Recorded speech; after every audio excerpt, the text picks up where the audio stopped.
We're all aware of the sudden dismissal of Peace Corps volunteers during COVID, left them with essentially nowhere to turn and an economy in turmoil.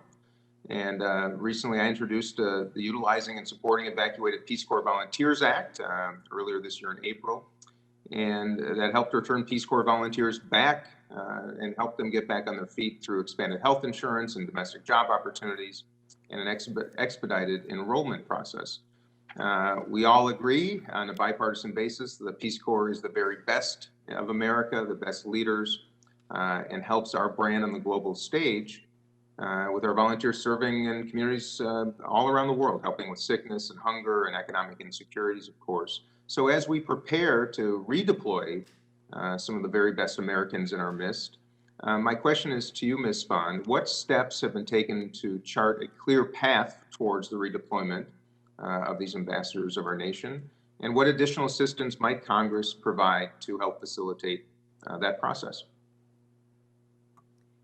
Thank you so much, and I must agree with you that Peace Corps volunteers do represent the best that America has to offer, and I would also like to thank Congress for their support of those volunteers when they came back after being pulled from their villages and making the pandemic insurance available to them to help soften that landing. Those volunteers agree to serve for 2 full years, and for many, it was a dream that was cut short. As we go back into service, we have put in place extensive protocols to approve countries. We have been evaluating those countries over the last 18 months. We understand their trends. We understand how they've been managing the COVID pandemic in their countries and how they handle COVID patients and incidents in each and every one of those countries. So we have a list of external factors that we review before approving a country for preliminary re-entry. We also are working extensively with our staff in country to adapt our programming so that teachers who might typically be in a small crowded classroom with 100 students might be teaching outside or teaching in smaller classrooms with socially distanced possibilities. This has required that we re-engineer and rebuild so many aspects of what we do, and that is what our teams have been preparing for over this time. We also have a group at headquarters that is ongoing together with those countries that is monitoring conditions as they evolve, and we have emergency action plans in place should conditions deteriorate. We know that we will be living with COVID for some time. There are urgent needs out there, and we believe that we can return volunteers safely to some countries, and we've begun that process.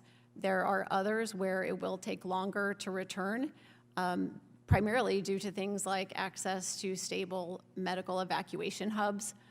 We have expanded the number of hubs that we have available, as well as instituted backup hubs, provision of personal protective equipment, booster shots, and other safety measures to keep those volunteers safe. Thank you. Wonderful. And do you anticipate the full regiment of volunteers to return, or is that going to be a challenge? So we are returning on a country-by-country basis based on the conditions in that country. So the initial ramp-up will be slow so that we can test our systems, and we will gradually build up after we've learned from some of those initial inputs. So it will be country by country, and as I mentioned, there will be some countries that it will take longer to get back to, some countries that have been locked down and remain locked down, and those will be the ones that we will need to push back a little bit further.